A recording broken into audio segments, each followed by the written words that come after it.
Alright, yo, it's Krim, and I'm back with more YouTube content. So, recently, as of like literally yesterday, Monster Hunter Rise Sunbreak had a presentation, and they revealed a lot of new content and new monsters. So I just kind of want to briefly give my thoughts and talk about them, because there's so much to talk about, and there's so much good stuff that has happened over the course of this presentation. So I want to go ahead and get right into the monsters, because they actually started the trailer with a bang. So we start with the trailer revealing Espinus, which is a flagship for Monster Hunter Frontier. Now, some of you are probably wondering, why is that a big deal? So, brief background. Monster Hunter Frontier was a different game not made by Capcom, it's made by a different team. It's basically an online multiplayer Monster Hunter game, MMO, kind of, honestly. And they introduced a lot of new monsters and a lot of concepts that haven't been seen in the franchise in a long time.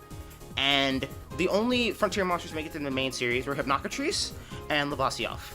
The only two so far. So, Espinus appearing is a really huge deal because it means it opened the floodgates for more Frontier monsters to possibly make their way into the main games. It also means that more Frontier concepts, like we've already been seeing, like Magnamalo taking some moves, switch skills that are clearly Frontier inspired, and a lot of like Frontier-esque design decisions might be way more apparent than they were before.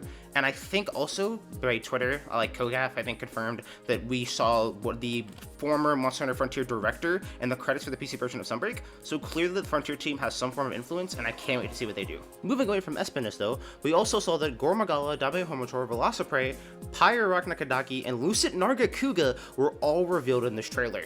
So moving back a bit, since I know I just fed you all a lot of information, Dabehomotor has also not been seen since Generations Ultimate, so it's good to have another crab back along with Shogun Centaur. Again, just having the two of them back is really nice.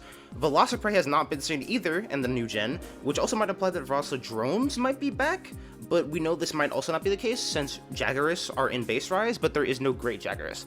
We also see that another Rise monster has gotten a new variant, being Pyroraknakadaki, and oddly enough, both Almadron and Ratakadaki got fire-themed variants, while Sonicanth got a distinctly ice one, so it's really neat that we got the, like, opposing themes there. And then Lucid Nargacuga has not been in a game since Gen 3, so it is really good to have Lucid Nargacuga back. I can't wait to see what this hunt looks like, if it has its own theme even. It'll be really just nice to fight this monster and see what it can do. And not to forget Gormagala, who also hasn't been seen again since Generations Ultimate, and so far from what we've seen in the trailer, this fight looks amazing. They really put a lot of care seemingly into reworking his effects. I love his new model and how it's posed and just like the effects on it, it's so nice. I also really can't wait to fully hear the theme remix, and I really hope that Gormagala gets to have turf wars with both Magnamalo and Malzeno, because it just seems so fitting to have those monsters fight. The last thing I want to touch on to wrap up this thoughts and discussion video is both the new map we saw in the trailer and the roadmap. So starting with Jungle from Gen 2, this map looks really good. I'm really loving the water effects and how they reworked it, just bringing it visually up to par with the rest of the maps in Rise. I love how it looks, both in daytime and at night and at sunset, which I believe we also saw in the trailer. It just looks really good. I can't wait to really get a feel for this map again and just see how it plays compared to Generations Ultimate. And next, I'm going to talk about the roadmap. So the roadmap, we have 3 title updates confirmed for later this year, which is just really, really good, really solid. We have, first in August, we have Lucid Nargacuga coming with several other new monsters. We're going to see some rare species, some special species, and a new locale being the Forlorn Forest. So we now know that Lucid Nargacuga is a rare species, obviously, and that he's coming back. This means other rare species, as said in like the title update thumb.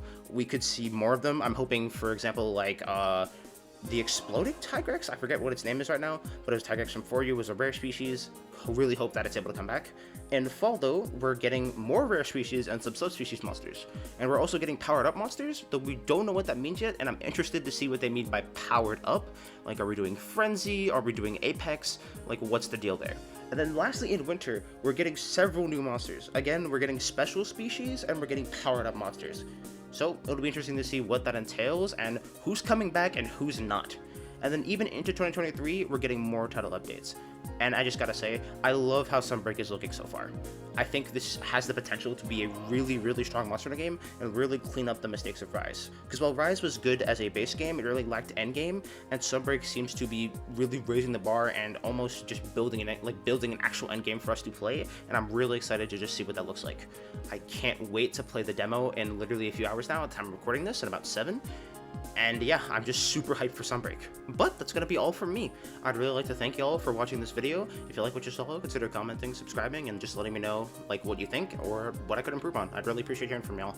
And later tonight at about 10 p.m. EST, I will be going live at twitch.tv/KrimSPL.